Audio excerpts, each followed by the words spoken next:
Bonjour. Durant cette séance, nous allons parler des polymères polyabsorbants. Les polymères est une famille de molécules ou de matières chimiques qui est très connue par sa configuration moléculaire qui est sous forme d'un collier de chaînes de petites perles qu'on appelle monomères. Ces monomères, quand elles sont reliées, eh bien, elles donnent un polymère. Ce sont de longues chaînes chimiques qu'on peut trouver au niveau des protéines, mais également au niveau des plastiques, par exemple, ou d'autres matières.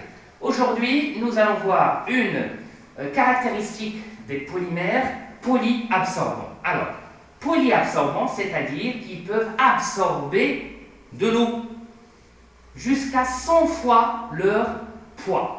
Je vous donne un exemple. Si je prends 1 g de polymère polyabsorbant, eh bien, il va pouvoir m'absorber 100 g ou 1000 g d'eau.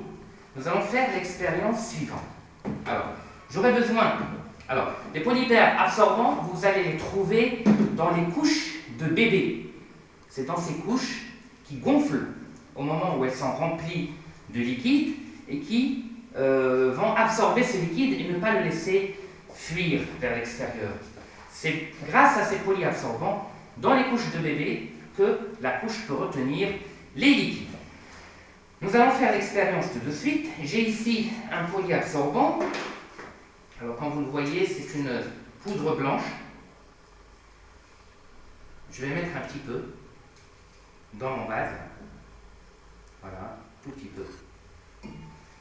Et par la suite, je vais prendre un peu d'eau que je vais colorer en bleu. Comme ça, pour voir un petit peu l'effet des polyabsorbants.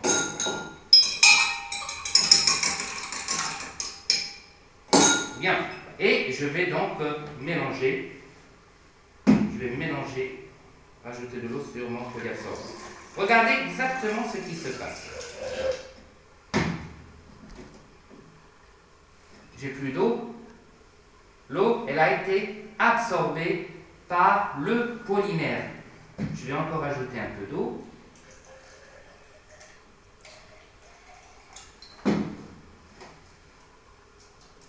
Et ça continue à absorber, le polymère va absorber autant d'eau que possible pour le stocker.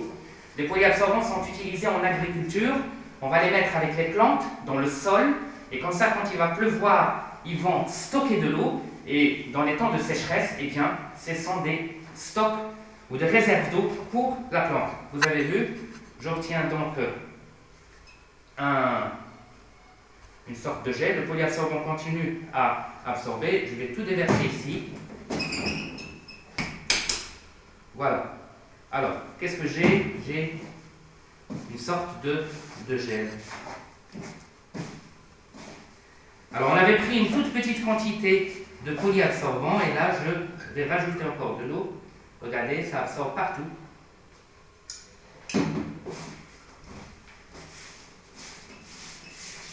Et j'obtiens une sorte de gel. Je peux encore absorber. Ils absorbent jusqu'à 100 fois leur volume. Donc, si j'ai 10 g de polyabsorbant, je vais absorber 1 litre d'eau. Vous voyez? Tout ça, c'est un stock d'eau. Et donc, ça permet, effectivement, si on le mélange avec autour de l'appareil racinaire, autour de la racine d'une plante, ça permet de constituer une réserve d'eau. Donc, après avoir vu les hyperabsorbants de l'eau, nous allons maintenant voir les hyperabsorbants des hydrocarbures. Quand est-ce qu'on va les utiliser? C'est lors des marées noires. Alors, une marée noire, c'est quoi? C'est lorsqu'un cargo ou un pétrolier va faire naufrage et donc va laisser couler sa cargaison qui est constituée de pétrole. Pour essayer un petit peu de récupérer ce pétrole qui a été libéré dans la mer et qui va produire une catastrophe écologique et donc une pollution des eaux marines, eh bien on va utiliser un hyperabsorbant d'hydrocarbures. Comment ça se passe? Imaginons cette huile de moteur, c'est l'hydrocarbure. L'eau ici, c'est l'eau de mer. Alors voilà, le neffrage a été fait. Regardez, vous observez que la couche d'hydrocarbures va rester en haut parce qu'elle n'est pas miscible avec l'eau comme elle est à base d'huile. On va rajouter un petit peu. Voilà, donc c'est ce qui se passe au niveau quand il y a une marée noire. Eh bien, la couche d'hydrocarbures va bloquer la surface de l'eau. Les rayons solaires ne vont plus pouvoir diffuser vers l'intérieur des fonds marins et donc les plantes, les animaux vont devoir mourir parce qu'ils n'ont plus d'énergie solaire. Alors, l'idée c'est quoi? C'est d'utiliser cette hyperabsorbant, donc vous avez vu cette poudre blanche, que je vais mettre sur ma surface. Voilà, sur ma surface d'hydrocarbures. Regardez, je vais le mettre comme ça. Vous remarquez déjà que ça commence à absorber. C'est également un polymère, mais qui a cette caractéristique d'absorber énormément de produits. On l'utilise aussi pour les produits chimiques en cas de contamination par produits chimiques, donc on va le saupoudrer sur le produit pour le récupérer. Alors là, vous avez vu déjà, il y a une couche solide qui commence à se former. Donc, juste après un petit instant, ça va nous permettre de récupérer toute l'huile rouge que nous avons mis dans mon vase, sur l'eau.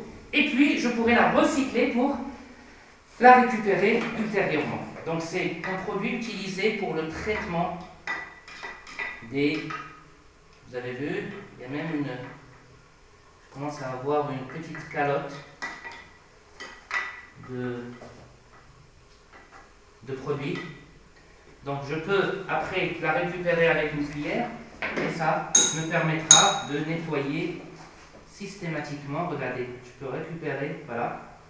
Je récupère mon huile sans effectivement endommager la couche, la nappe d'eau de mer. Vous avez vu, on peut récupérer l'huile sous forme solide grâce à cet hyperabsorbant. Donc normalement, si on attend un peu plus longtemps, on aura carrément toute la quantité d'huile qui va être absorbée entièrement. Et donc ça va permettre en partie de nettoyer la marée noire et de pouvoir sauvegarder le milieu marin. Donc là, c'était deux produits chimiques dotés de caractéristiques très intéressantes. Les polymères hyperabsorbants, ceux qu'on trouve dans les couches de bébé qui peuvent absorber énormément de quantité d'eau, et puis les hyperabsorbants d'hydrocarbures avec lesquels on peut nettoyer même parfois les garages d'automobiles, là où il y a les déchets d'hydrocarbures ou de pétrole. Voilà, j'espère que cette séance de chimie vous a intéressé. N'essayez pas à faire des recherches par rapport à tout ce que vous avez entendu durant ces ateliers et à enrichir votre vocabulaire scientifique. À très bientôt.